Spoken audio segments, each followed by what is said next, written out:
It's time to run the floor. And, Jay, we start with a great game. Pistons and Bucks. Blake Griffin unable to tie it up late. Bucks hold off Detroit 107-104. Another huge night from the Greek Freak. Should we be talking more about Milwaukee? We should be talking more about the Bucks. Anytime you have one of the top players in the game, it gives you an opportunity to win a playoff series versus anyone. Chris Middleton continues to emerge as an all-star level player. Bledsoe played quality minutes last night against Detroit, and they get terrific coaching from Coach Budenholzer, who did it in Atlanta. Now he's doing it with the Bucks. Let me go out to L.A. next as we run the floor. The Blazers beat the Clippers in a shootout. Dame Lillard would score 39, C.J. McCollum 27. 4 games separate the 3 seed from the 11th best team in the West. Which of these two feels more like a playoff team to you? Definitely the Blazers, and I'm going to make sure I put the world on notice to start putting more respect on Dame Lillard's name. Yeah. Each year he's been in the NBA, in the tough Western Conference. He's led that team to the playoffs. He's allowed C.J. McCollum to mature into his game. They played at an all-star level. Nurkic played well last night, scoring over 20 points, and Harkless gave him double figures. That's going to be the key. You know what my 3 letters are for Damian Lillard. What's that? MVP. I've been telling you that since April. Next up, Thunder, Bulls. Chippy game last night. OKC would win at 121-96. There was some pushing and shoving. Paul George had 26. Westbrook had a 7th triple-double. Also, the team extends Billy Donovan. Do you like the decision to give Billy Donovan an extension? I love the decision. And so many people have been very critical of Billy Donovan, regardless of who's been on the roster.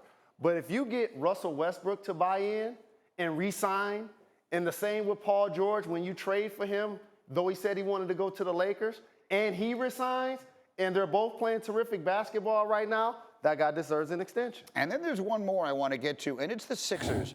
They struggled big time, losing to the Spurs 123-96. Butler and Embiid couldn't throw it in the ocean, 9 of 30 combined from the floor. So with all due credit to the Spurs, who've had a bunch of huge losses and huge wins this year, let's talk about the Sixers. You know that I picked them. Some of this is self-serving because I picked them to win the East and I picked Embiid to be the MVP. But from the moment they got Jimmy Butler, Embiid does not look comfortable. He doesn't look happy. He's playing terribly. What is going on? Embiid offensively is doing a lot more drifting. If you notice in the first half, his aggression and his energy level is up. But in the second half, it isn't. A lot of that has to do with conditioning. When you've had so many injuries that he's had over the past couple of years, it's hard to get in a peak level of conditioning that he deserves to be at if he's going to be effective. And yesterday's game was all about their best players. The Sixers are going to be the only team besides the Warriors this year to have 3 All-Stars.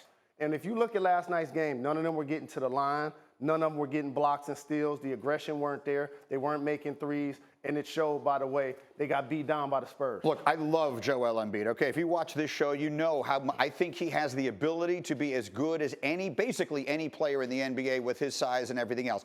But there is an element of, it's all fun when you're winning. And then all of a sudden, when you do a lot of talking, when you're not winning and you're not playing well, it doesn't feel the same. One of the major things you must watch when you see the Sixers play is they've been terrible in pick and roll. Usually the guy that Joel Embiid's guarding is setting the pick, and they've given up more points in that action per game than any team in the league, 23. So while he does a great job of contesting at the rim, if you notice in these plays, it's easy pick and roll, and that's LaMarcus Aldridge's action. He gets the jump shot, and then you see Rudy Gay, who played well, along with DeRozan, putting him in that action. So he's going to be dominant on the other end offensively, but the other teams are doing a great job of making them work. I tell you what, the Sixers have to put it together. Now, again, I don't want to get carried away here. We're not even at Christmas yet. So to start making conclusions about these NBA teams is premature. But right now, the Sixers do not look good at all.